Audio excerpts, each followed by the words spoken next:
Welcome everyone to our last episode of the 2025 Energy Justice Series. I'm Francisco Paredes. I'm a PhD candidate in the Energy Graduate Group at UC Davis, and together with Carice Geronimo and Elsa Wefes Potter, I'm helping host this student-led seminar. This series intends to expand our knowledge and worldview by discussing the deeper, multifaceted issues embedded in our global energy system that don't receive as much attention as we think they deserve.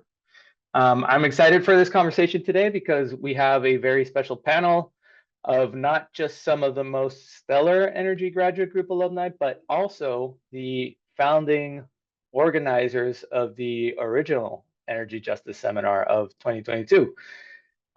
We've invited them to reflect on the original seminar, to talk a little bit about their career pathways, impactful project that they've worked on, and strategies for advancing equity and resilience in the field. Now, before we continue, I'd like to pass it on to Elsa, who will do us the honor of sharing the UC Davis land acknowledgement. So on to you. Yeah, so we should take a moment to acknowledge the land on which we are gathered. For thousands of years, this land has been the home of the Patwin people. Today, there are three federally recognized Patwin tribes: Kachil Dihi Band of Wintun Indians of the Calusa Indian Community, Quetzal Dihi Wintun Nation, and Yocha Dihi Wintun Nation. The Patwin people have remained committed to the stewardship of this land over many centuries. It has been cherished and protected as elders have instructed the young through generations. We are honored and grateful to be here today on their traditional lands. So, well, obviously this is an online seminar. We're based out of the Energy and Efficiency Institute at UC Davis, which is located on Patwin land. And yeah, we like to do that land acknowledgement before we start and encourage everybody to find the native lands on which you are situated. Awesome. Thank you, Elsa. So without further ado, I'm honored to pass it on to our speakers today, but I'm just gonna clarify that because we have a big panel today, we're gonna give each person around 10 minutes to introduce themselves and talk a little bit about their work and what they're doing, maybe their passions as well. And then we're gonna move on to about 40-minute panel discussion. And then, as always, please remember to put any questions you have in the chat. The more, the better. So, all right, let me pass it on to, oh man, I didn't think of the order. Does anybody want to go first? Raise your hand. Otherwise, I'm just gonna pick. All right, let's go with Kristi. All right, it's an honor to go first. Well, first of all, I'm Kristi Dayemo. I'm alumni of UC Davis. I actually was a student of Alyssa Kendall's, but now I am a community organizer, I'm a researcher, and I'm an archivist. My work focuses on anti-racism, energy justice, and land rights. I'm currently working as a coordinator at the National Black Environmental Justice Network and the Deep South Center for Environmental Justice. There, I do a lot of work with EJ groups across the country, and the goal of my work is to assist these groups with national level organizing, policy research, climate change, and climate change communication and learning. I do also want to preface that all the comments that I make on this call are not the thoughts of the company that I work for, but it's just made as an individual. And I just put one slide together with some pictures that I'll share with y'all. You should have, yep, there you go. Cool, thank you.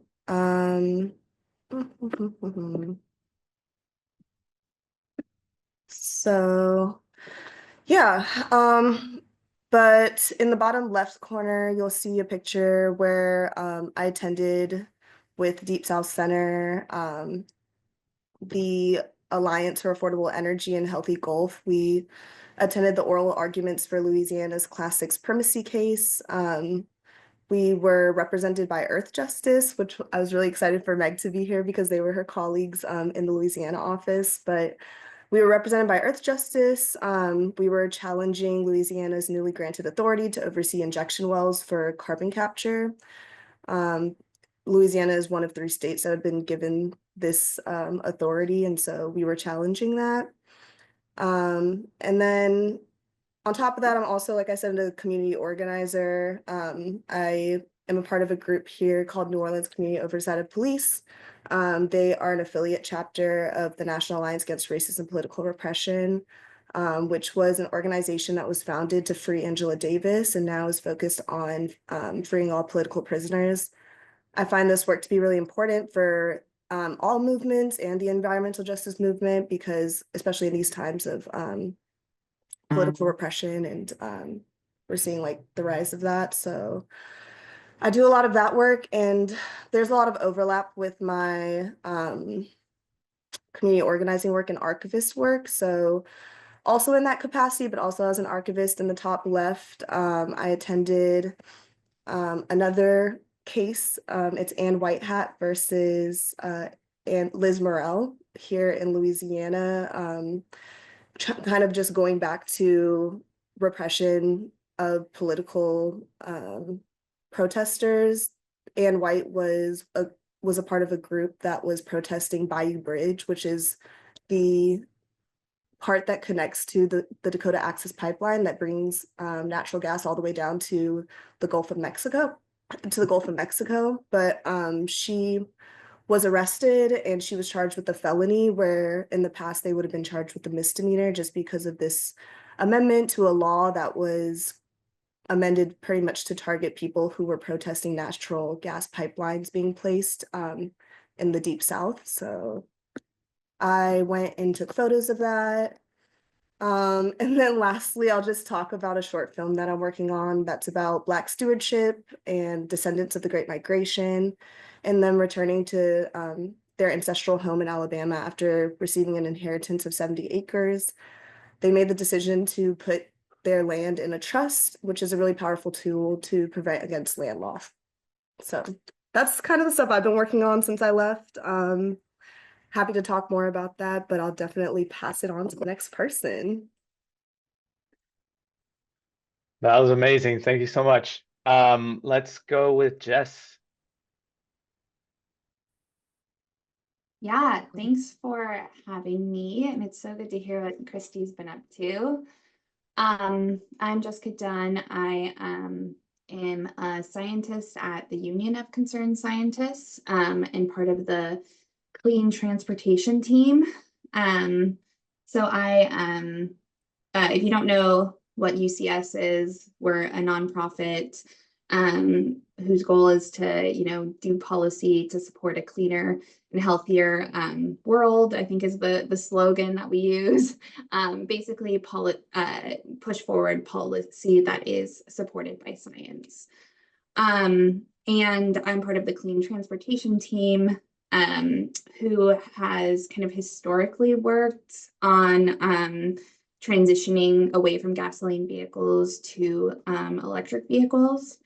But within the last couple of years, we've kind of expanded expanded to other forms of mobility. So really looking at like, how can we make cities more walkable and more public transportation there, just more accessible. And then to the work that I'm doing, expanded to looking at, what are the life cycle impacts of electric vehicles, which a lot of people are doing in this lab, thanks to Alyssa Kendall. So my work is really, what does recycling look like of electric vehicle batteries? How can we push policy to actually recover those minerals? And it has kind of further expanded to pushing UCS to kind of be more outspoken about mineral sourcing and how to mitigate those harms. So I basically do a lot of the very similar research that I did in Alyssa's lab, like I said, and many of you are continuing, which is wonderful. I just also talk to a lot of regulators and policymakers and argue with a lot of corporate lobbyists, I'd say, over facts. But I, happy to answer more questions throughout, and would love to, if we have time, also get to know like what people are doing in the space. I'll pass it on to Kabian.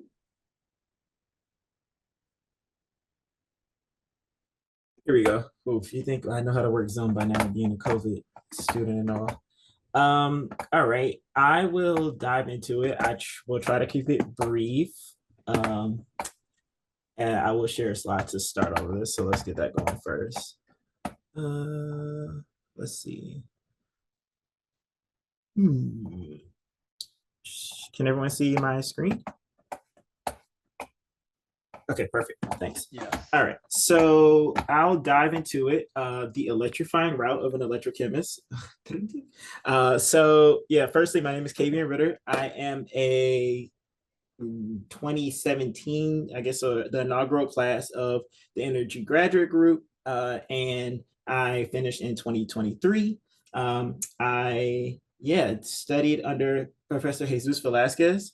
And I will take you on my very interesting winding road and my journey through EGG and how I got here and everything. And I'll try to keep it brief, but it is a very interesting story, even though I'm kind of biased. So here we have just a little bit of my path. Yeah, surprise, my headshot was out of date. That's on me. But this is how I look now. So firstly, I was born in Orangeburg, South Carolina. And then I did my undergraduate degree at Howard University, the illustrious Howard University in Washington, D.C. And it was such an amazing experience. I can't even put into words how formative it was for me during that time. And as a result of that, a lot of things happened serendipitously on my path. I'm very blessed in a lot of the way things shook out. I was a undecided major, and then I started biology. And then I was like, I'm not really for biology, and I switched to chemistry. But during that time, someone found my name on a random email list and was like, hey, you have been identified as a student that did well in biology, apply for these fellowships. And so I applied, and I came to UC Davis for a summer program, the UC Path program, which is a graduate admissions pathway program. And essentially it prepared students to open their eyes to the possibilities of graduate school and graduate research. And I did, interestingly enough, ecology research on monarch butterflies for a full summer under Professor Louis Yang. And that was awesome. I think it was, again, amazing in the fact that it opened my eyes in a way that I just could have never thought. That I was like, oh, this is a really cool thing to do. Like, I had an idea. I have an advisor who's an expert, and he just gave me free reign to say, hey, this is my umbrella of expertise. You throw a dart at a dartboard on these topics, and as long as I it's under my umbrella, I will help you and support you. And it was just really cool to see a project come from me reading papers and coming up with this wild plan, and it coming to fruition. So I actually built a whole project from scratch, and I mimicked a parasitic fly behavior. So I went down to the Davis dairy farm where all of the cows are, and I had a fly net like SpongeBob, and I literally was catching flies in the insect net, and then I refrigerated the flies until they were like basically slowed down enough where they weren't moving, and I basically used those flies to simulate a predator, or this response from this fly that institutes kind of like predatory behavior, and it lays an egg on the larvae, and it parasitizes the larvae. Neither here nor there. I just thought it was really cool. Now, one thing I didn't really think through is the fact that it's like 1,000 degrees in Davis in the summertime. So I had like 80 plants that I had to check on every day, and it was very interesting. But it was super cool to just see a project come from my brain and just be a thing, and writing up work on it. It was just really amazing, and that ignited my interest and curiosity into doing graduate research. And so from that, I actually ended up coming to UC Davis for actually grad school. And during that time, the year before that, I actually ended up going to getting in contact with Professor Jesus Velasquez the year before I came. And I was very, very, very avid in making sure that he knew I was coming to his group. So we had weekly, I don't even know if Skype is a thing anymore, but we used to be on Skype every month. And I would like harass him like, hey, it's time to do our monthly Skype catch up. And he, gave the time of day. His lab was just getting started. And I felt like I was a part of his lab during that whole process. So when I came, it wasn't really a question of who I was going to be working under. It was, just clear that I would be working for Jesus. I had already been reading papers and just really making sure I was integrated into the lab before I even got here. So that eliminated a lot of headache as far as, trying to do lab rotations and things of that nature, which can be really stressful for grad students. So that's how, I started. So all the way from East Coast to West Coast. I never look back, even though I love visiting my family. California has my heart. So looking like I'm going to stay for a while. And then I'll just briefly touch on my work. Don't want to get too much in the weeds, but if you see my cursor, which hopefully everyone can, I focused on my research during grad school of metal intercalation of cations. So very similar energy material work. I looked at how this structure here, which I won't get into the nitty gritty of, but the Chevreul phase structure here, this 3D structure you see with the pink octahedrons surrounded by these cubes of blue, essentially how incorporating cations, in this case copper, into these interstitial sites or these gaps cause the structure to change. And that, of course, you could introduce varying amounts of copper from 1 to 3 and some fractions, but we won't get into the weeds. It just was really cool work, and it can relate directly to energy materials, directly battery cathode materials, due to intercalation and decirculation, aka charging and discharging of electronics and batteries and cars that we use every day.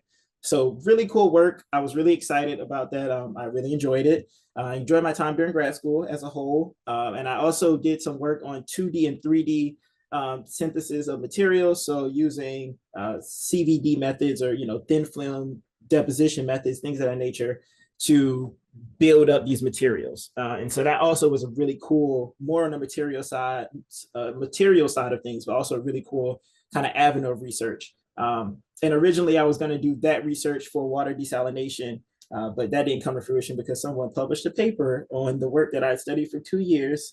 So my first 2 years of grad school, right after my QE, I got some bad news and I passed my quals and I thought everything was good. And I found out that someone published on the exact research that I was doing for 2 years. So had to pivot and drastically change my grad school career. But, that's a part of the whole process. And I'm actually really grateful that I was able to, pivot and have those opportunities to change into something different. And the support of Jesus, of course, that support from your professor is really important. And then hopefully the crowd is not too young / not knowing what the Powerpuff Girls are. But I most recently have worked for a energy startup. It's in stealth mode, so there are a lot of NDAs. But I'll broadly say that I modulated HER pathways for favorable surface reactions, aka we were trying to create a process in which we got more energy out than we had energy in. And we did that by adding sugar, spice, and everything nice. If that rings a bell for the Powerpuff Girls. If not, this joke fell flat and it's okay. But it was really cool because I was able to really have an amazing experience with the startup company, getting off the ground, having a lot of flexibility in the way we approach problems, having leadership and guidance that was very, very, very helpful in the sense of the way we approach problems was just, it was unparalleled. It was really cool to have leadership, not have an ego, but say, hey, how can we approach this problem together? Having weekly direct contact, reporting to CEOs and things like that. It was just a really, really cool experience. And of course, like we were very well funded. So that was cool. Just like, express shipping everything. So that was like a big shift from, typical lab culture in grad school where, things take time. And so I really had an amazing experience. And so we wrapped that project and thankfully we did well. So, I took a little hiatus and I enjoyed, some time since I literally came straight out of undergrad, went into grad school, straight out of grad school, straight into the workforce. Like I finished grad school on like a Wednesday, I moved on Thursday and I started work on Monday. So it was like nonstop. I never took any breaks in between. So recently, coming off of a little hiatus and enjoying time. I did some things in the meantime, which I have in the next slide if anybody wants to see. Visited family and friends, which I didn't get to see often, and sacrificed a lot being on the West Coast and not going home often. Took a 2-week trip to Italy, got engaged, which was really exciting. And so now I'm planning my next phase, which is where will I go next, and what, basically planning out my career, which direction I want to go, and of course taking into consideration the current politics and climate of things. So that's also important, which I'm sure we'll touch on here, but I won't bring the mood down too early. And so that's currently where I am, and yeah, I'm just excited to see what's next. And here are a few things. I had some more pictures, but these are some things that I've been doing. So I participate in Spartan races. I have 2 this year, 2 50Ks, knocked one out last year. Very excited to do some more. And my first one's coming up in May. I got into biking. I don't know where those pictures are. This is my fiance, where we went to Switzerland for a day trip and I proposed. So that was really cool. So yeah, besides planning the wedding and planning out my career, life is great. So yeah, thank you so much. And I will pass it off to whoever is next. I think, is Meg here yet? Yeah, she's here. Perfect. First of all, congratulations on Thank you. on your engagement. But also, I am old enough for the Powerpuff Girls, so I appreciate that. Okay, all right, we got one. All right, Meg, thanks so much. thanks for coming. Take it away. Okay, I'm up. First of all, I'm so sorry that I was late. I'm generally a more responsible adult these days and really want to be respectful of people's time. And I saw 3 to 4:30 Pacific time, and I just said, great. So it starts at 7 p.m. East Coast time. So I was just like off living my life, like walking home, and then just texted me. And so that's my bad. Kristi will have to catch up after this because I was really looking forward to hearing what you're up to. But yeah, thank you, Paco and Elsa and everyone for continuing the seminar and inviting me to speak. I do not have slides, so I'm just gonna speak from the heart and tell you guys about myself. But yeah, I'm Meg Slattery. I graduated from EG in July of 2024. I was in the second ever cohort just after KBN. Originally was just planning to do a master's degree, and then I was in Ben Finkler's seminar at the business school, and between that and the regular ag seminar that we had in the fall, I just kept hearing over and over about EVs and stationary storage, and wondering to myself where all these batteries were coming from and what they were made of, and what was the plan when they inevitably degraded and died probably much quicker than other parts of the energy system.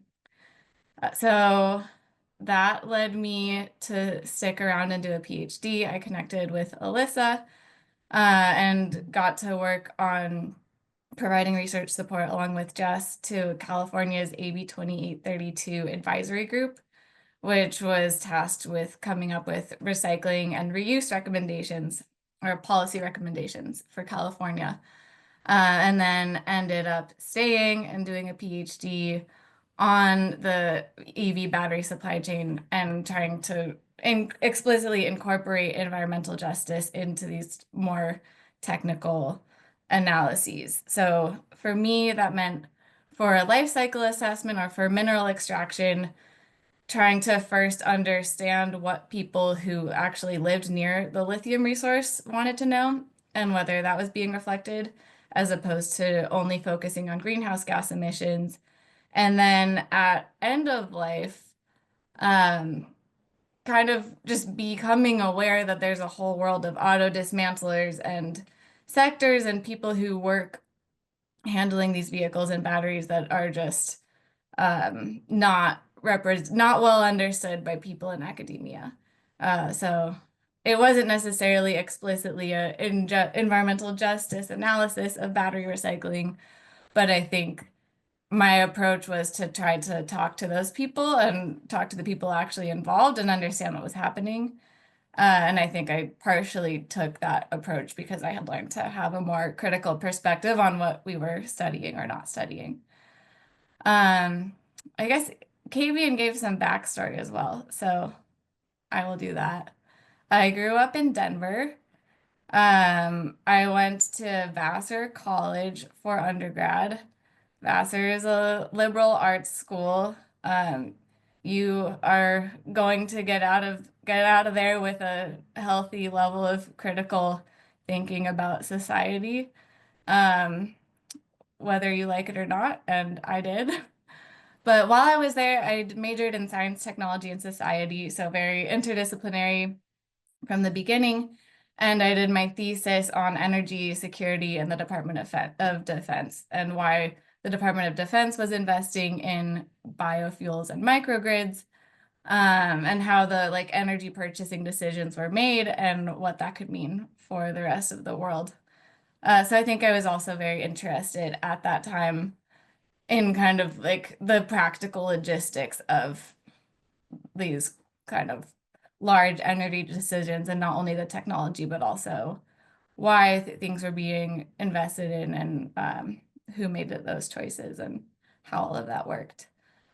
And then after I graduated, I actually worked in restaurants for part of the year back in Denver and ended up living in rural Nicaragua for a total of a little over 18 months in the 3 years before I went to grad school.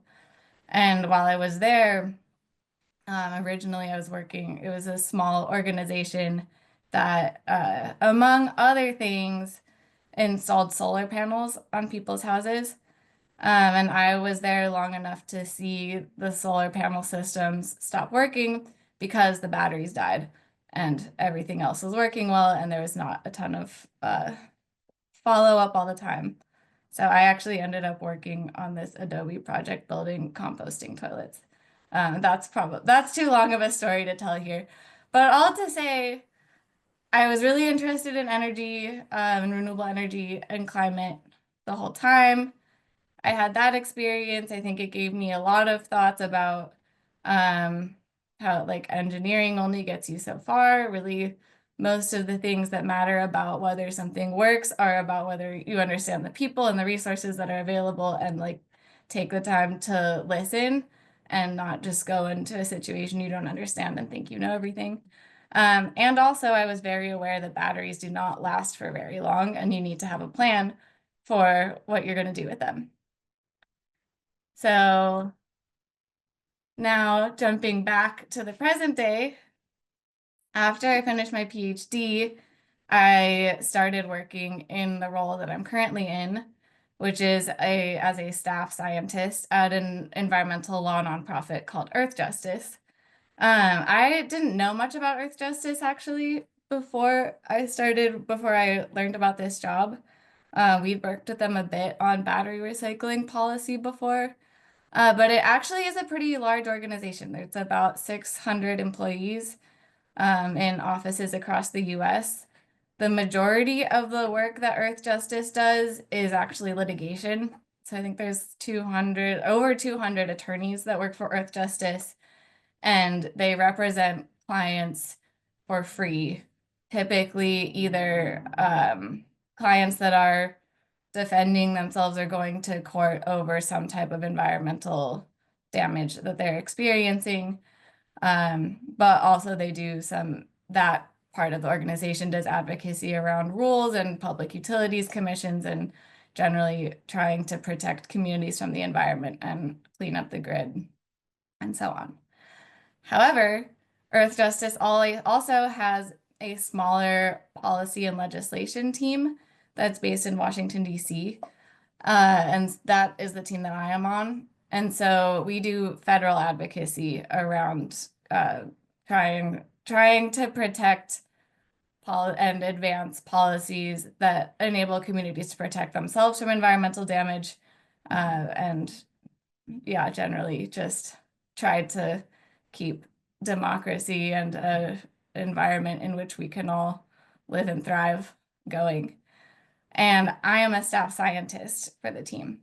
So my work, a lot of it will be like, because things move so fast, a lot of it is like there'll be some issue that comes up like grid resilience, or okay, looks like the Trump administration's potentially going to dismantle the grid deployments office. So now we need to get information to House congressional offices about why the grid deployment office is important, so that they don't let it die. And so then I'll put together information about like either analyzing a bunch of data about programs they're funding, or putting together background on like why grid resilience and transmission is important. But I also continue to do a lot of work on the critical minerals and battery recycling. Jess and I are still working together on that years later. And I don't know, I think we're all kind of learning together how we adapt to this new world and match the slower pace of research with the very fast and chaotic pace of trying to keep up with everything that's getting thrown at us out here. And I'll stop there and pass it on. Has everybody gone, or just you? Did you? Okay, great. Yep, you were the last one. Awesome. I'm loving this panel already. I feel like we got such a good mix of people and stories. Okay, so I wanted to start us off. Now we're passing on to the second portion of the session, which is the panel discussion. And I wanted to start us off with a real easy question. Is justice important? With a caveat, well, in general, but also like just to make it more, more relevant to our conversation now, as a lens for our work in energy or transportation, or just generally any public service. And because we haven't heard from them in a while, let's start off with Kristi.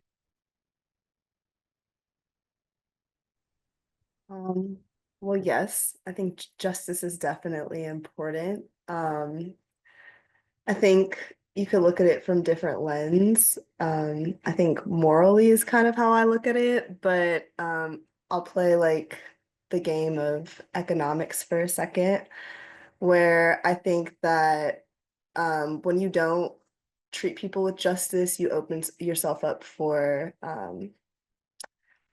like losses, financial losses. So I'm just thinking about things even like hurricanes down here in Louisiana, and like just like in New Orleans, how they didn't take care of the levees, and so that's caused this major destruction in Katrina, and it was because of disinvestment in the city, and how that just cost people so much because they were neglecting a whole city of people that are Black. So it can cost you money, but I think just on a moral level, which is kind of where I'm at, yeah, justice definitely matters. I'll pass it. Anybody want to volunteer, or should I call you out? All right, let's do Jess. Yeah, are we gonna go in order? I'm gonna feel it out.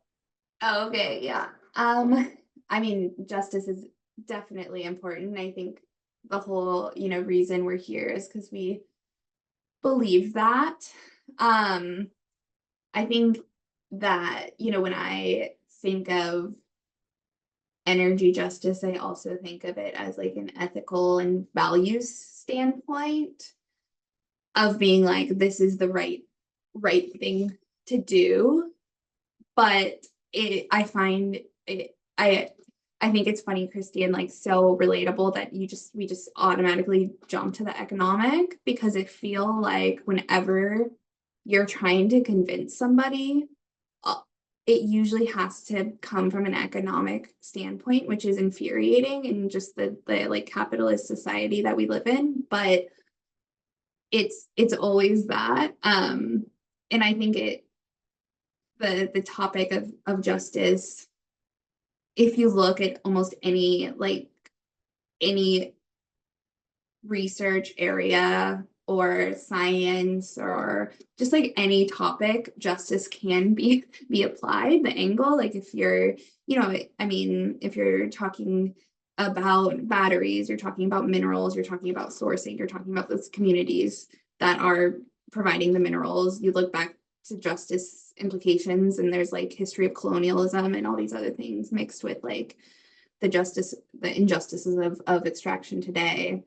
And so that's like an easy one, right? That's where I like my head goes, and a lot of us that are working in this space maybe go. But then you can also just think of it from even like, I don't know, like KB, you're probably the most science of scientists here, and even your work, you can look at like you know what you're choosing to put to do your experiments on, or how, and all of those kind of things. So yeah, I think the justice angle is extremely important, and I also find myself looking at the economics of it to make argument, specifically when we're talking about policy, making the argument so that we can get, you know, it written in law or something like that, because that is the way to convince, I think, you know, the majority for some reason. And so that's very frustrating. And then, you know, I think we are gonna be talking later about how we incorporate it into our work, right? So I can hold off on that. It's cool. Thanks, Jess. Do you have a suggestion on who to pass it to? Let's just go in order. Go All ahead, right, Kavian. Yeah, I mean, of course, from my standpoint, I think justice is important. The interesting caveat, I think, from my perspective of being in kind of the trenches of R&D, is twofold. And I think, well, I'll touch back a lot on what Kristi said earlier, but there are a lot of amoral people. And honestly, I'm going to use some polite words about the type of people they are, but at best they're amoral and they're non-caring and self-serving, especially when you are in spaces where money becomes the most prominent thing. And I think when people start talking about business and money and economics, you have to frame it in a lens of why this matters to them, which is why we always have to go to a economic appeal of this is not economically viable, not a moral appeal, because honestly, some people are amoral or some people just don't care.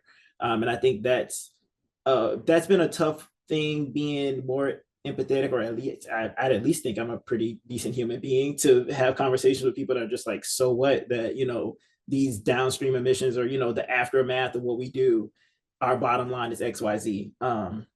And I think that was very important for me to have I had a manager that was just so intelligent, so smart, but always viewed things from a lens of a humanity kind of thing, how this affects people in the broader spectrum. And I think that's really an important thing to bring to, you know, hardcore science, which I think is why EG is so important, the interdisciplinary approach, the importance of things like life cycle assessment, because that gives an economic lens to things that were previously viewed as a soft kind of problem, or like, oh yeah, upstream emissions, or, you know, this group of people are disproportionately affected, who cares, our bottom line is met. And I think Kristi gave a good example, and it kind of frames this larger thought process of when I try to bring people to this understanding of why we should have energy justice, at least as a lens of what we do, is because no matter how much money you make, no matter where you think you are socially, at some point, the society that you sit on top of is built upon the legs of the middle class and quote, lower socioeconomic class. And those are the people that are being disproportionately affected. So, you know, the people that you don't care are next to the highway or next to the plant that you have and are getting asthma and their kids can't work and, you know, blah, blah, blah, blah, blah, like that, are getting those downstream effects that you don't really think about. those are the people that are going to be working and, you know, upholding the kind of legs of the society you stand on top of. And that's going to draw back when you have to, you know, take care of them, when they do class action lawsuits down the road. And when you have all these things, like those things will come back to bite you. And if it doesn't appeal to your at least moral sense of this is wrong or right, at least this framework of just these are the hardcore numbers, these are the facts, this is the health data, and those numbers and data directly you know, tied to the cost and at the end of the day energy justice, and that gives it kind of teeth. So I definitely think it's important. I just think from my perspective, it's been a little interesting and different to navigate when the people or your peers at minimum are not coming from a base place of having some moral care or sense, which I think I took for granted at Davis for sure. And, you know, being in a situation or in a space where people are more hardcore about science and the bottom line, trying to get them to understand why justice and equity is important is a very interesting perspective. So I hold it true. And I always will hold that value of morality, you know, it's high, but I think the approach and trying to get people to understand that don't have a lot of morality and just see things in black and white in the bottom line, trying to get them to understand why justice is important is very interesting. It's important. I appreciate that. Let's see, Meg. Yeah. I think I'll say something similar. I think if one thing that I am learning from the times that we're in, and this like huge backlash that we're seeing against not only environmental justice, but against community benefits, against like the quote unquote Green New Deal, and all of it is, I think it's really important that we're talking about justice in terms of the tangible like outcomes, and not, I think they're like not just like throwing around buzzwords necessary. Not that justice is a buzzword, but as an example, today I was watching a briefing and I saw somebody use the term tree equity. So side note, Earth Justice is, I think we announced today that we are suing the federal government over IRA funding freezes, specifically related to USDA funding. So that's exciting. We'll see how that goes. But one of the clients was, one of their projects related to tree equity. And I was like, guys, like we cannot be saying tree equity. I feel like we need to be saying in this city, lower income neighborhoods don't have as many trees. That means it's really hot there in the summer. That means nobody wants to walk around. That means their energy bills are higher. That means we're probably going to have worse air quality. We're going to have higher health costs. This is what we're talking about here. And I think part of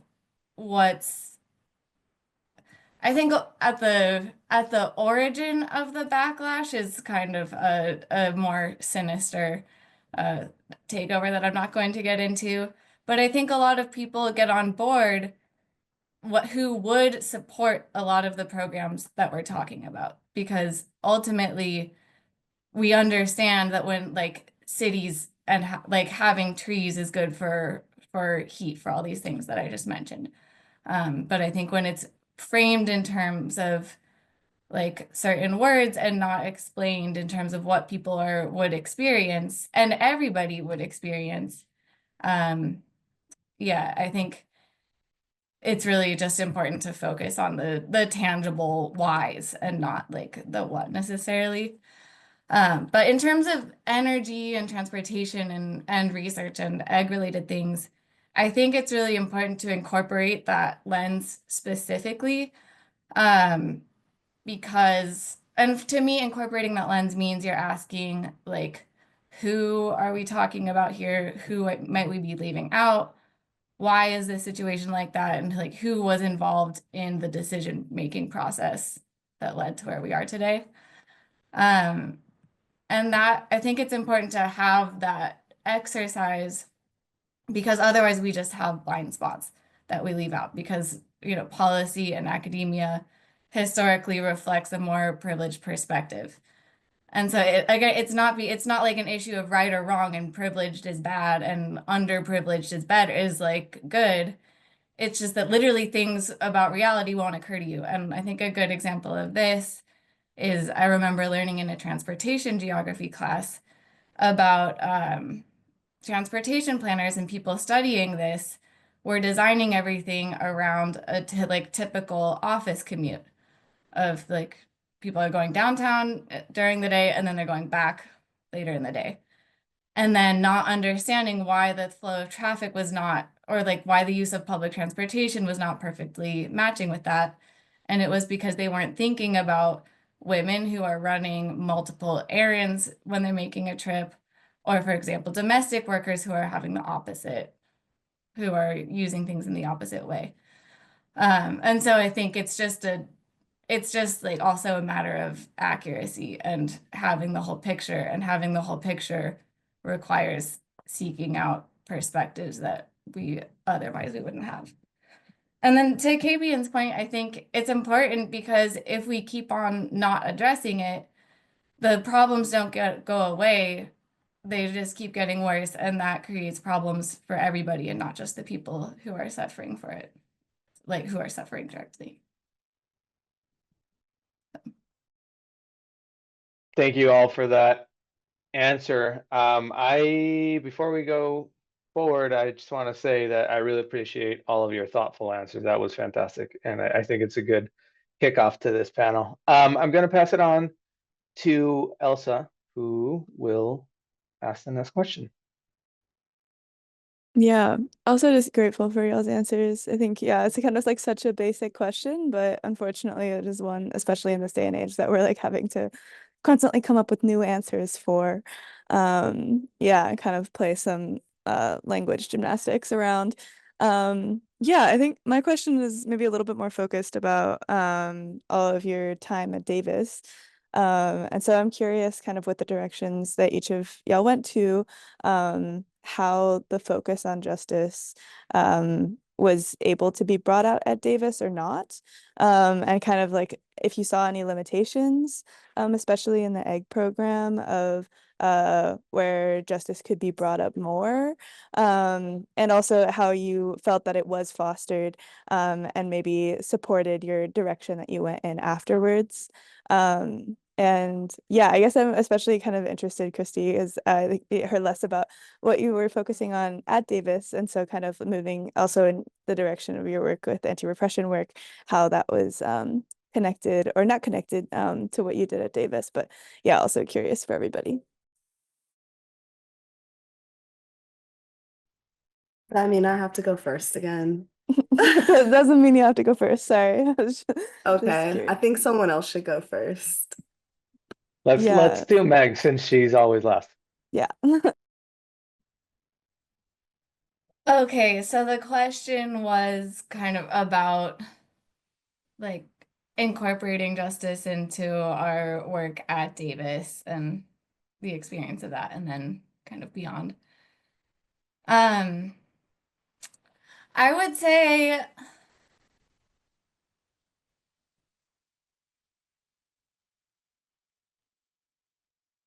I think like individually, I think I got a lot of support for incorporating justice into my work. I think partly that's because Alyssa was a really amazing advisor and was kind of like, yeah, go for it when I had these ideas. And then I also was able to take some classes, like more social science classes. Like I took a really amazing class in the Native American Studies department.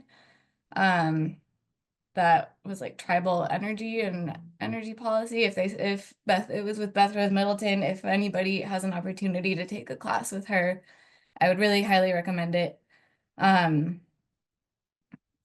I think, and then also through the Asking Different Questions seminar with Sarah McCullough and the Feminist Research Institute, I think I got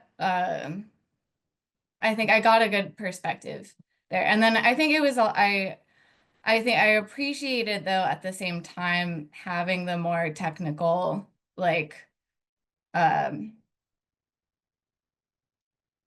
I don't want to say objective, but like I think I kind of appreciated also not having an explicitly critical like educational experience in egg, because sometimes there are realities that like the grid needs to be running at a certain frequency, and that's just that. And like so sometimes there are actually like technical realities that inform why the way things are the way they are. And sometimes in the social science world, I felt like it was getting like a little too far away from that. So I think that I was able to get a good balance. I do maybe like in terms of limitations, I would say a lot of the like starting the energy justice seminar, and I think like the awareness and conversation about energy justice like as in society, it happened quickly, and I think people were in different levels of understanding with what that means and kind of like the history that led us to this point. And I think it maybe would like I think in general just having more historical perspectives in the as part of the egg program, maybe focused on energy, but also maybe just in terms of like the history of how infrastructure was built in our country would be useful, because I think that like there was pushback, and I think unfortunately, for better or worse, I think people who didn't understand why we were like all of a sudden, why do we need to be talking about in energy justice? I don't do that. I'm an engineer. I think the way things were was like those people at the time like didn't feel like a conversation that we could really have. It was like either you're on board, or if you're not on board, then I don't like then we're not going to talk about it. And I think partly that goes to just like skipping ahead of and not having as much focus on like the underlying causes of why this is important. So yeah, I think that more history of the energy system would be a cool perspective to have in egg. I think, yeah, okay. I feel like I had more things that popped into my mind, but I'll skip ahead to now. I do feel really lucky to be working now at an organization that is where it's kind of in the name, so we can't really we couldn't really dial it like dial away if we wanted to. But I feel really fortunate to work at an organization that is not yielding to pressure to stop talking about justice and stop talking about communities.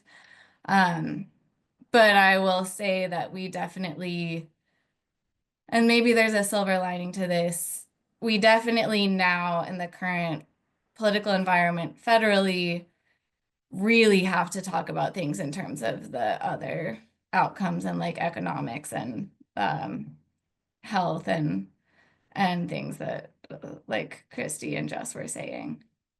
So I think it's the work of translating why it's important continues.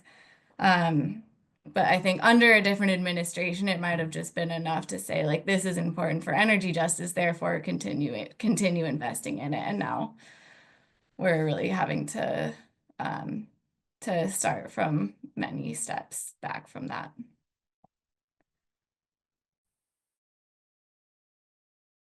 Thanks so much. Yeah, that was so rich. I have a lot of notes. Yeah, do we want to go with we'll just go in backwards order. Kavian. All right, cool. First, my perspective of eggs, kind of support of energy justice obviously is great. I think one of the bigger parts of what make it special to me personally is being a part of the first cohort, there was a lot of feedback. And so we could come and just be like, hey, this isn't working. Yes, this is working. And it was well received. And it was almost like, okay, we need to sit down and have a meeting. Quick anecdotal story, I guess. There was a speaker one time who made a comment, and it was very tone deaf, to say the least. And this was early in the egg program, so it was very interesting space to navigate, especially being in a situation where it was kind of like, okay, well, that was very offensive and obviously tone deaf, and this needs to be addressed like right now. Thankfully, Mark was like, okay, well, let's address it after the speaker is done. And it was just like, with that was brought up, Egg was like, you know what, this was, the upper management, especially Alyssa, like, brought it up. It's like, this was unacceptable. And that was a feedback loop that was really quickly instituted. So I think that was a small story or microcosm or a smaller part of the larger image of what Egg has been, in my experience of just support. Even the inception of the Energy Justice Seminar came from a lot of people in our group coming together and just like, this is not okay, and we need to go beyond just the platitudes of, oh, we're sorry that the tragedies that you all are forced to see and live through constantly, especially during COVID. It's like it was just in your face. Like you couldn't get on social media without George Floyd or any other injustice happening. And not even getting into the runner that they chased down and killed. And it was just like I'm an avid runner, so it's just like there were a lot of things that were just really in our face. And I think we got to a point of frustration with a lot of the companies, which we see how much they really stood on that as they roll back a lot of those DEI efforts now. But they, make these bold statements. Oh, we're so sorry to see the tragedy and da-da-da. We're going to pledge all these other things. And it was nothing past that. And so I think Egg was very responsive of the fact that the students came together and was like, hey, we want to do something more than just give this letterhead saying, hey, sorry that you all are going through this. And that became, I think, the thought child of a lot of students and I think collectively the staff support, but also the students' desire to do more than just have a platitude. So from my perspective, I think Egg did a really good job of promoting and supporting students' desire to have energy justice at the forefront, not from just an academic standpoint. Because think about it, there was a lot of work that had to go into making this be a kind of class that actually counted and really mattered for students that want to partake in it. But also Egg as a whole, and as in the spirit of Egg, supporting their students and not just And I do think that there were even instances where that continued. Like I personally, because they would have had the right one, but I personally didn't experience a lot of the issues and things that may have happened, but there was always support within the Egg administration. And I think that's really important. Transitioning to the second part of the question of how energy justice and Egg and different career things, I think my path is a little different.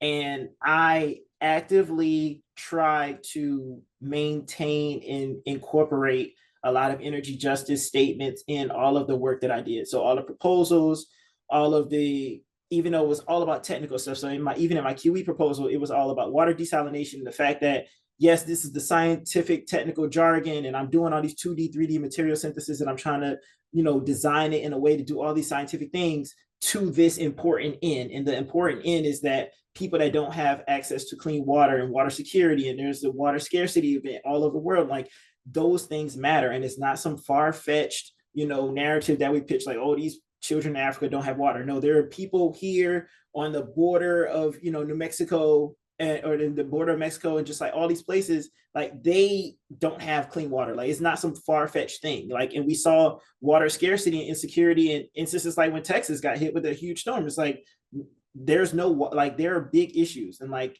we need this technology. And like, that's why desalination is important and water scarcity is a big issue. And it's not something that's far off, it's in our backyard. Now, while I was adamant, and as you can maybe tell from the few minutes that I've been here, I'm very vocal and outspoken, but it became hard to manage that when you are in such a technical field and space. And I hate to say it when things like this, and I had a lot of support. I would say 100%. Jesus was so supportive of a lot of the endeavors that I wanted, pushing energy justice, even bringing that to the group, and some of my lab mates being like, oh, why do we have to talk about stuff like this? Like, and you know, I think we were open, but it still was just like, there was a point where it was like, we had to get to that point. It wasn't a knee-jerk reaction of people recognizing things like this are important until you have those conversations, because you may be in a room with somebody and they think that, oh, we're friends, but they never understand the things that you're thinking about and all the, you know, the background parts that go into the work that you care about. I will say that based in the experience that I had, at least, the energy justice and the more of the broader impacts part. Now, granted, every proposal has a broader impact section. I will say whenever it came close to cutting words and we need to make a word count and things of that nature, unfortunately, that was the first section to go as far as suggestions went. And to me, it was a tooth and nail fight, and maybe some proposals I didn't get because I chose to cut maybe some more explaining jargon, fleshing a concept out, instead of cutting the sentence that says, this is why this work is important, and going into a small paragraph about why the work I want to do helps, you know, energy and justice, or helps this disenfranchised groups, et cetera, et cetera. And those are tough decisions that had to be made. But I think at the end of the day, I would say I think everything worked out as it should. And if I didn't get some proposal or some grant because I wasn't true to myself, or, you know, I didn't get it because I was true to myself, rather, I'm A-okay with that, because, you know, I stood and I continue to stand on what I believe in. And it's the same way, like, as I continue this push into the job force, why I won't be going literally 2 seconds up the street to work for Tesla, because it's not something I believe in. It's not a motto I believe in. And no matter the check, no matter the positions they're putting up, it's just not something that I believe and stand for. And I think it's harder when you're in black and white science. I would say the cold cut facts, the desire for, hey, we want a proposal and we don't want fluff. We want you to tell your idea, tell us this concept, and call it a day. We don't want to know about why this concept matters for the broader impact. We want to know what the science is. And I think that pushing that conversation to the forefront of, you can't unmarry the two. You can't decouple them. This is an integral thing. The work that you have, or the work that you do, has impacts, and it has to be a conversation. And I think that's just the kind of scientist that I strive to be. So I do think it's a lot harder to incorporate energy justice in settings where a lot of the situation is black and white. And then at times, there are times you can't do anything about it. Like, if your manager is just like, yeah, it's a dub for that, like, you got to cut that, or, you know, we're writing a paper, and we don't want that section in there. It is what it is, but at least I know I did my part, and that was a conversation. So yeah, I think that's my perspective from both my experience personally, from the egg perspective of the support, and also my professional experience. So. Thanks, Kavian. Yeah, I think the continued reverse order would be just. Yeah, thanks, Kavian. I mean, I just have to say, like, that kind of pushing back is exhausting, right? Like, that's a lot. That's a lot of, like, emotional labor that goes on trying to like push for your values. So thank you for that, Kavian, for doing that in industry. I think I'll, like, transition maybe to my experience is that before I came to UC Davis, I was in industry, just doing consulting for energy industry. I'd already gone and gotten a master's, and was kind of, you know, a couple years into my career, and I just hated it. And I hated it because I felt like I was working in the renewable sector and not living into, like, the values that I felt I wanted to and I expected in a career. Meaning that I had to, you know, carry on with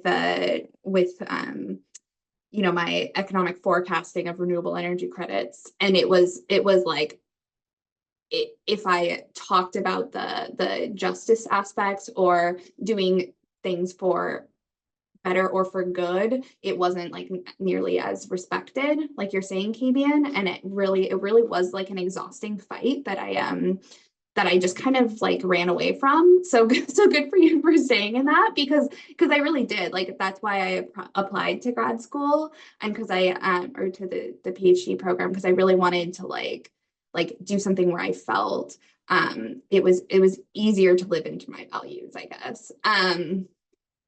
And so at UC Davis, like I think I was almost like thirsty for that. Like I really wanted to like learn more. And so the opportunities were provided both by, by Alyssa, who's I think wonderful at supporting folks in pursuing what they want to do, and also just through like, Meg mentioned the Feminist Research Institute, asking difficult questions, I think it's called, that those kind of programs that were just easily accessible, and also just through the classmates here. I feel like I learned so much, especially when like when COVID happened and like the horrific, like, killing of George Floyd and all these, that whole area, like there was a lot of conversations that were very, I feel like, welcomed by the Institute or by Alyssa. The space was provided, and I feel like I was able to learn so much in that space. And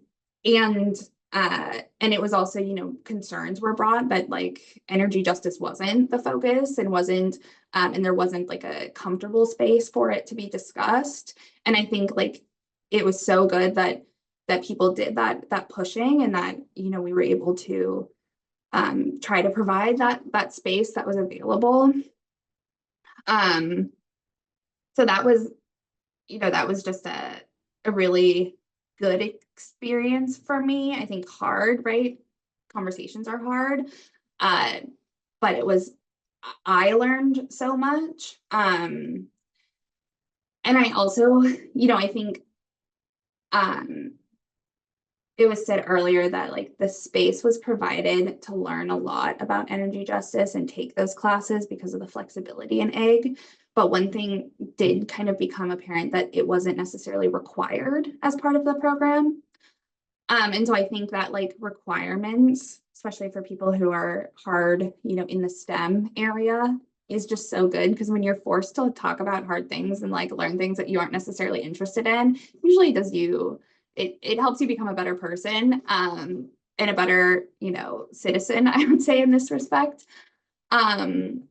So I think that would be great. And I know one other thing was that, and I don't know if this has been implemented, but the energy justice seminar, there was a lot of talk about paying the students who run it as a research course and credit, because it does take a lot of work, right? Like, thank you all for putting this on.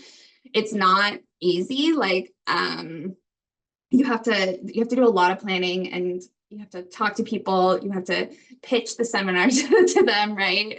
And schedule and do last minute catch up. So I think that's really kind of like an important step and shows prioritization, although it's a lot of work. I out of UC Davis, I went to UCS, another acronym I get confused all the time. And what drew me there was kind of a commitment to learning, and a commitment to kind of like value-based work, I guess. And I, in my role now, I'm super grateful that they put on like right now we're going through a 6-hour course on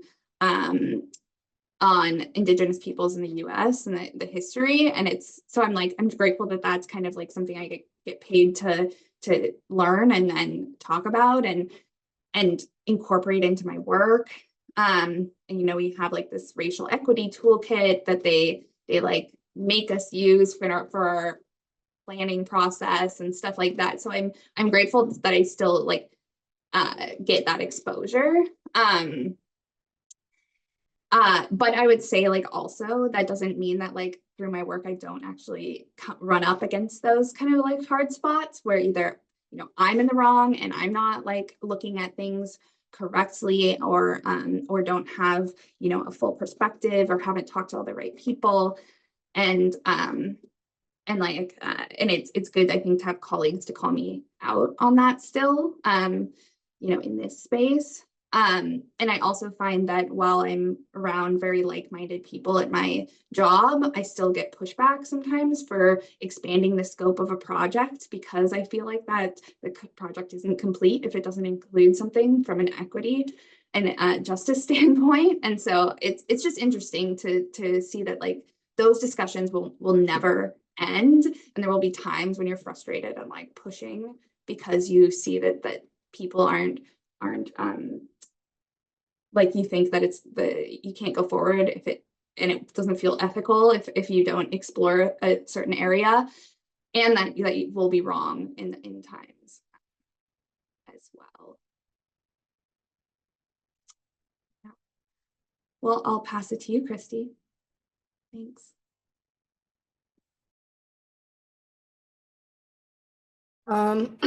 Okay, well, I'm gonna jump on the Alyssa is great train because Alyssa is great.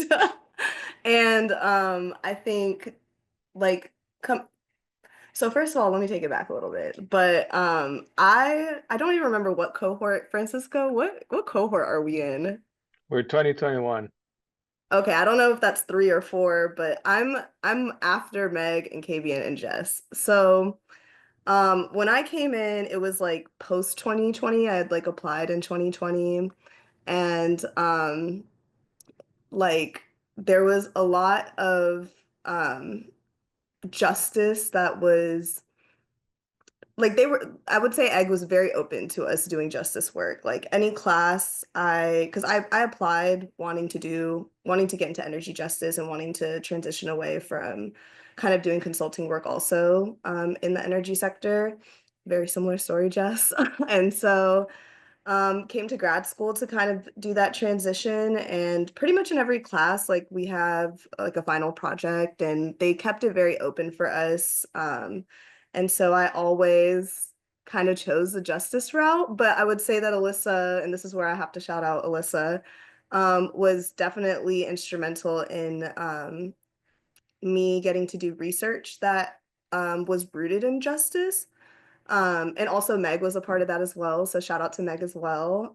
So talking a little bit about the research by request, but it was all about us being able to do more with the same amount of resources that we have, and kind of like preventing overconsumption, specifically for critical minerals, lithium to be exact, when it comes to transitioning to electric vehicles, and questioning whether we need to transition all of our vehicles to electric, or should we do things like walking or, more public transportation, and make our cities more usable and livable for more people. So that was a really great opportunity. And yeah, we got to go to DC and meet with some really awesome people who work with like Bernie Sanders and AOC, and that was super awesome, and meet with like tribal groups who were having their own fights around mineral rights and their land rights, and union workers. It was honestly a very beautiful moment. I felt like I was in a movie. So shout out to that experience. Alyssa is great if you want to do justice stuff. So yeah, I felt like there was a lot of opportunity to do justice work if that was your motivation, but I will agree with everyone else that it wasn't something that was like baked into the EGG program. It was an option. And I think like shout out to KBN and Jess for being the ones who were like, let's actually have a seminar, because I want to have full transparency. I did not organize this seminar. I was an attendee. I think I maybe helped get one speaker for like the first seminar. That was it. That was like my full contribution. But I was like a religious attendee, and I was really grateful to KBN and Jess for creating that space for the people who were interested in doing energy justice. I know that I was like probably one of the most vocal people about that.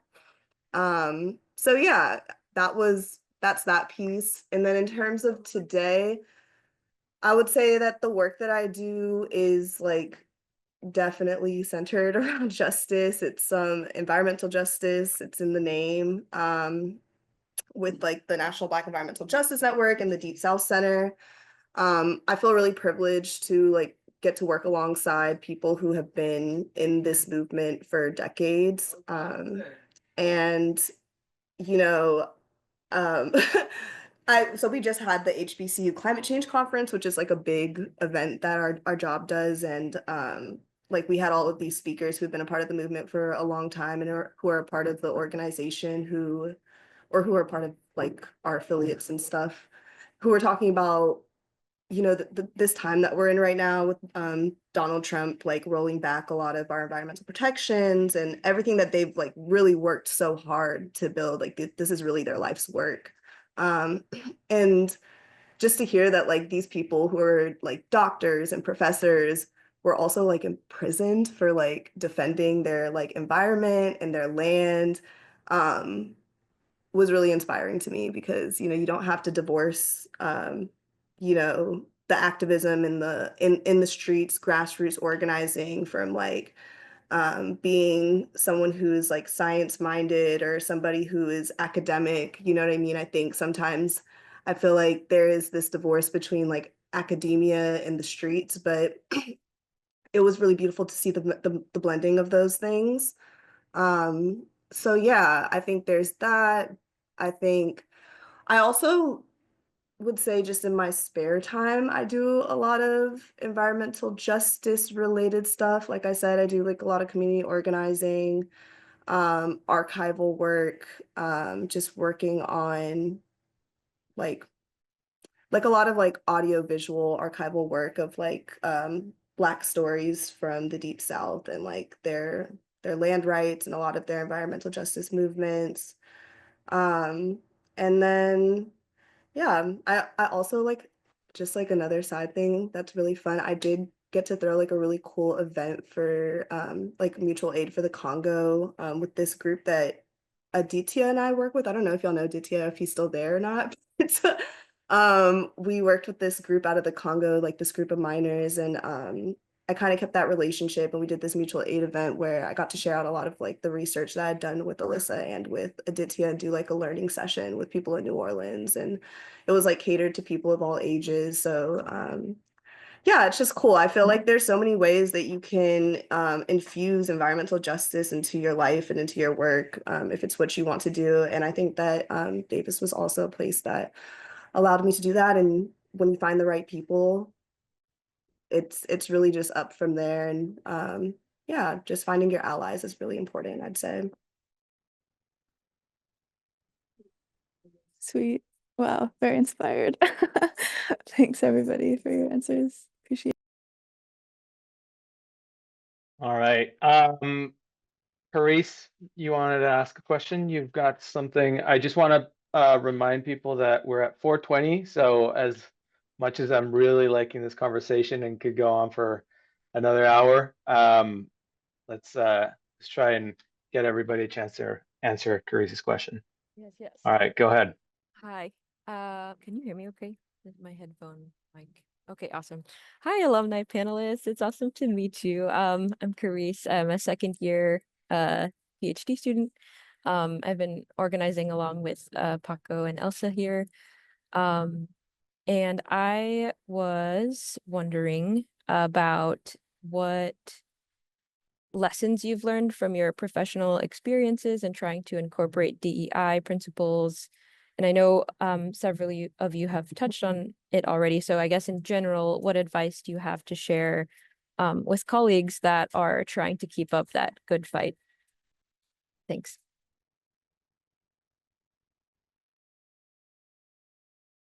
Are we going reverse order or?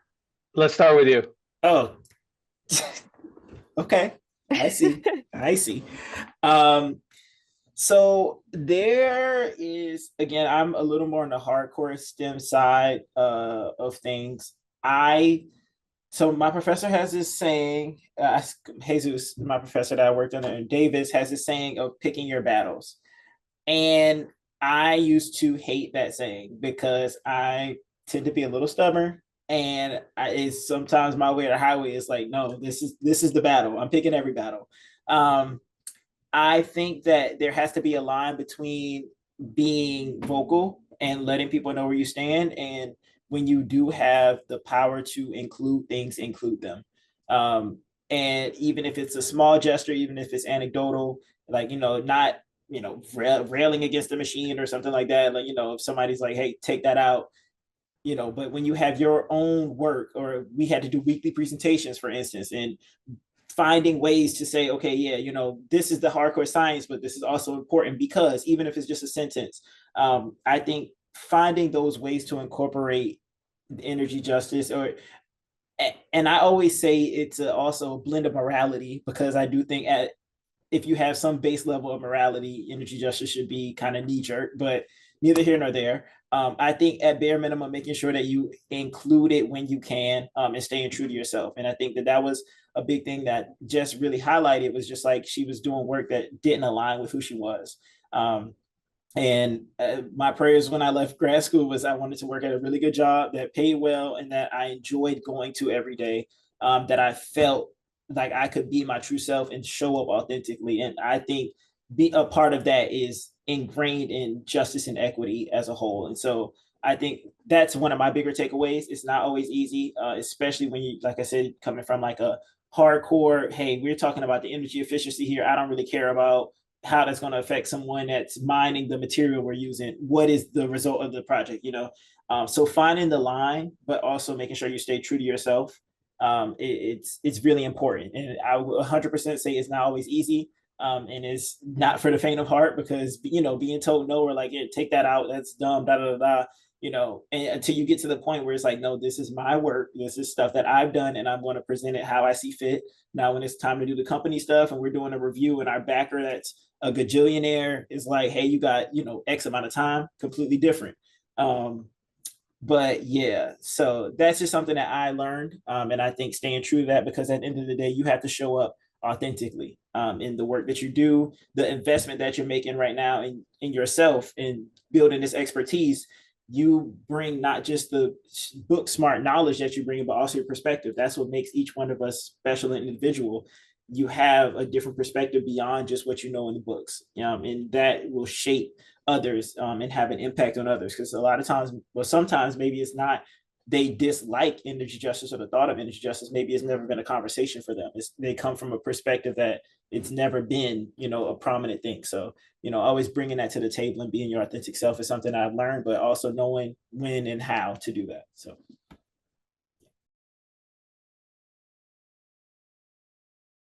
Meg? Man, well, first of all, since we're wrapping up, I just want to say again, thank you for organizing this and for having us here and for continuing to have this seminar. I would say keep talking about it. Like we're in like a pendulum swing backlash right now, but these issues are still going to continue to be important. Like communities that have really high rates of asthma is still going to be happening, and they are still going to have to be addressed. And I think like people are still going to have to do community engagement if they want to build a thing somewhere. And that is going to require having this like understanding of like people and who's there and listening and talking to them. So I think, but yeah, I think that gets to me to like really thinking about and being curious about and understanding why it's important. And if you don't feel like you understand why it's important, then like ask and learn and read. And I think yeah, I would say without like I don't think that anybody should stop talking about environmental justice or social justice or energy justice, but I think maybe I would say to try like show, don't tell. So I think like have your work be guided by that. But I think the work doing the work is the thing that's important, not like what words you're using to describe it. And then the last thing I would say is that there's such a need for technical expertise in organizations like Earth Justice and other advocacy organizations. And so I think, yeah, you like getting the technical expertise that you are getting in the energy graduate program and using that towards creating outcomes that make people's lives better, that is doing energy justice. I think you just have to be thoughtful about how you're doing it and who you might not be listening to and like questioning your own perspective. But there's such a need for it. People will be really impressed by you. I was like the worst data science like analyst person probably to ever go through our program, and people at Earth Justice are like, wow. Yeah, if you can like write any type of script or do anything involving data analysis, there will be a huge need for you, and just keep going. And thank you. And make sure that you get enough sleep. Nothing is worth sacrificing your sleep. Things will go downhill fast. So whatever you do in grad school and after, please make sure you get enough sleep. All right, Kristi. Okay, I will say, yeah, like be in community, listen to your community. I would say like read, educate yourself, on past movements, what's going on locally, like what's going on at the federal level. And then I would also say just have like a strong moral line. I think with any justice work, like that'll always be tested. We all have to make our money and we all have to, we have obligations, and sometimes those can conflict with what's right, unfortunately. And so just having a hard moral line is important because ed graduates, we can all make a lot of money, and I hate that sometimes you're forced to pick between the two, but yeah, if you're gonna work in environmental justice, a pay cut is highly likely. But hopefully it's not. Hopefully you can make some good money. It's out there, it's possible. So, but yeah, that's it. And yeah, take care of yourselves. And thank you all so much for bringing us back to talk about this. It was honestly just great to just see all these faces in one screen like another time. So, yeah, that's it. It was great seeing you too. Jess, last one. Last No word. pressure. Well, thank you just so much for bringing us all together. I'll just recap what really stood out to me that I 100% agree with is, you guys are so smart and everyone's going to be very, very grateful to have you in their organization. I think the whole thing about pick your battles, you can't win on everything and it's going to take a lot to win. And so decide what it is that you want to like push for and just like do your research and go for it. And talk and don't use jargon because nobody will understand what you're saying. But thank you all. Thanks so much for having this. It was really a pleasure. I love that jargon one. I can't agree more. All right. Well, everybody, thank you so much. Thanks especially to our panelists for coming on today. I think it's a miracle that we got 4 people in the same place for an hour and a half. That's insane. That never happens. So I really appreciate that. Since this is the last session of this year, I also want to thank Carice and Elsa. Elsa just left, but I'm super appreciative to her for helping putting this on. It was a lot of work. We should get paid for it, or no. Honestly, just morally, I think it's the right thing to do. So hopefully, next year's students will keep this going. That's it. I think I'm gonna let all of y'all go. And keep on the good fight. Thank you so much. Thank Thanks you so all. much. Great to see everyone again.